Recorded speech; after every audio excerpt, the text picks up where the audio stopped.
I'm Jared Haynes, and this is Rogue Outdoors. Today I want to talk to you about what is the best kill kit for big game hunting that you can possibly have. We're working on quartering out my deer, and I've been testing two different Benchmade knives. I've got the Hidden Canyon and then the Flyway. So I've gone through a bunch of different knives. There are some that I have not been able to try, and there's some different blade profiles that people just prefer. However, for me, this is what I have found to be the best combination for lightweight, lack of having to sharpen or take a sharpener with you out into the field, safety, and overall just fit and feel as you're working through the game. So the first knife that I'm going to say you need in this two knife combo is going to be the Benchmade Flyway. So this knife right here is going to be S90V steel. It's going to have a 14-degree blade angle, and it's going to have just one part of machining up here on the top. This thing is what replaces a Havalon. So I've been running a Havalon for the last couple years now, and I switched this year because I really disliked having to pop those blades on and off out in the field. Now you can make it through a full animal with your Havalon being an accessory knife if you need it to, but there are times where you can easily break off the tip of the blade if you're getting into the joints and that kind of stuff and you just happen to tweak it wrong, and or if you just run it in somehow or somebody's using it and it starts cutting on too much bone, the blades on a Havalon style knife can dull pretty quickly. So then you're into blood on your hands, trying to use the little tool that they offer for the Havalon to change out the blades and hope that you don't accidentally poke yourself. This eliminates that. You're easily going to make it through a couple animals using this as your accessory knife for orbital bones, joints, tight spaces in the ribs.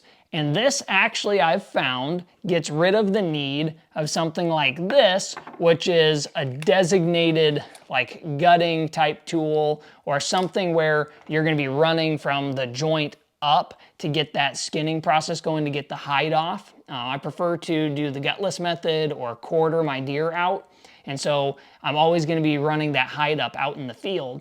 And this works really well because that sharp tip, you're able to just chip right in there and then just run it up, and I've not needed to have any sort of that gutting hook on there.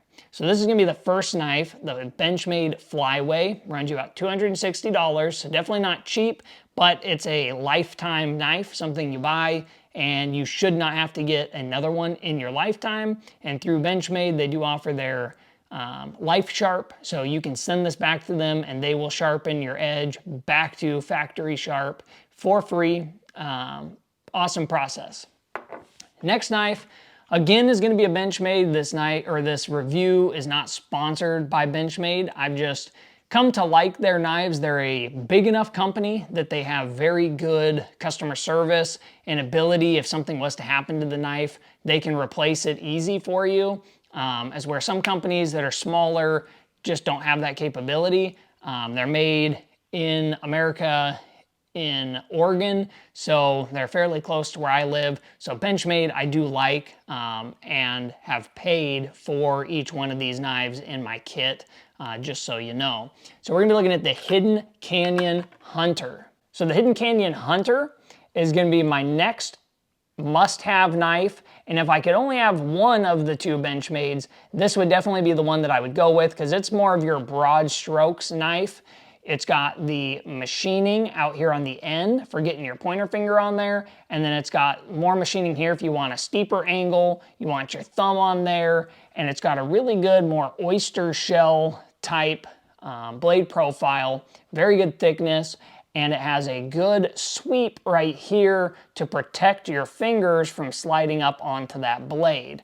Now this knife is very short in length and it really fits good working into tighter areas when you're getting the back strap. Reaching in to get the tenderloins is another area that this knife excels. It's not too long.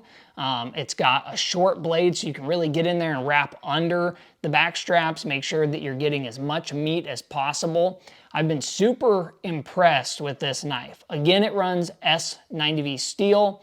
But where this one is different than the Flyway, and a very important thing to note, is it does run a 20-degree blade angle. So you can run the Work Sharp sharpener combo here, and you can resharpen this out in the field if you had that with you, or back at your rig, or back at your camp.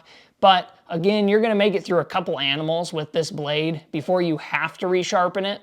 So depending on what kind of a hunt you're going on, this knife will work perfectly well for you, unless you're killing 3-4 animals, then I would say, want to touch up the blade. But if you're going to be 2 animals or less, perfectly fine to use this and not even have to worry about bringing a sharpener.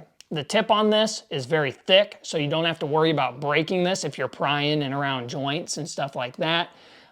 Really impressed with that. The grip, I have not been able to find many replacement companies if you want to, if you're into accessorizing grips or whatever.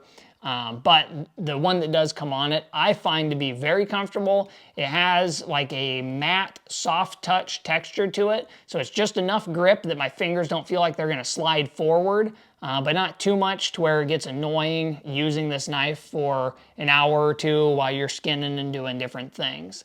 This is also a pretty lightweight knife, and it cuts down the amount of room in your pack that you need. So these two knives, the Flyway and the Hidden Canyon Hunter, I think make a perfect accent duo. They both come with nice, kind of a Kydex-y type plastic sheath. I really like that. And they have this flared top up here, which makes it to where you don't have very high odds of poking yourself as you're reholstering the knife. Now, the last thing that I carry is going to be this little Gerber saw right here. And this little guy is something that I've just thrown into the pack. I always take it with me because you can use it for sawing on joints if you need to, getting through the neck bone if you're having a hard time popping that skull cap off. You can, if you're gonna go with gutting the animal and you need to split one of the hip bones, you can do that easily with the saw. And it also is nice to just have in case you need a little saw for cutting branches or something like that, if you're staying out longer. So those 3 items are what I have found to be the best kill kit so far over my lifetime of hunting that I've developed and use now, and it works flawlessly. I haven't needed to bring a sharpener along. I find both knives add to my safety out in the field. I'm not having to mess around with those blades, changing out blades, sharpen them, things where I might accidentally make a mistake, slip, and cut myself. I'm trying to limit those as much as possible. And then I'm also able with these knives to reduce my footprint. So previously, I was carrying this saw. I would have some sort of a gutting type tool. I was running the Benchmade Steep Country, which if you look at the Steep Country compared to the Hidden Canyon, big difference in blade length, grip length, and in weight. So I dropped that down. I was also carrying a Havalon, and I was carrying the little Havalon tool, which this is plastic, doesn't weigh very much, but then I had also a couple blades that I had added on there as well for replacements for the Havalon. All of that stuff, all of this right here, I've been able to now take out of my pack and just be running the Hidden Canyon, the Flyway, and the little saw. So again, this is what I have found to be the best setup. It's not the cheapest setup, and if you're just truck hunting, you can definitely go with something that's not this expensive or in depth of a setup. But when you're packing back in, the weight matters, the safety matters even more because you may be quite a ways back from a rig or any other medical attention besides what you have in your backpack. And the usability to be able to just quickly go through it, get it processed, and get that pack started back to camp or back to the rig, I found this gives me that ability. So I hope you liked this video and found it interesting. If you did, please consider liking and subscribing to the channel for more content like this coming out soon. Thank you for watching. I found so far the Hidden Canyon is definitely more of a broad strokes kind of a knife, so peeling back the skin. The Flyway is going to be a lot more of your intricate getting in kind of knife. It works great for coming, if you look over here at the leg, coming from the joint all the way up, and because that tip is so sharp, you can really stab it in there. Now if you look at this back strap back here, both of these will get the job done as you're cutting through the back strap to get it off. But it is, you know, really cool to have the ability with both these knives to switch them out. Now I've used a Havalon in the past to basically do what this knife does, but the thing I like about this is it has the super sharp tip, so once it comes to Euroing the head and getting the eyeballs out, you can get this knife in around the orbital bone, as where you have a hard time doing that with a blade that's this size. And that's what I primarily use the Havalon for. But I don't like changing the blades in the field. And this, you won't have to change the blades.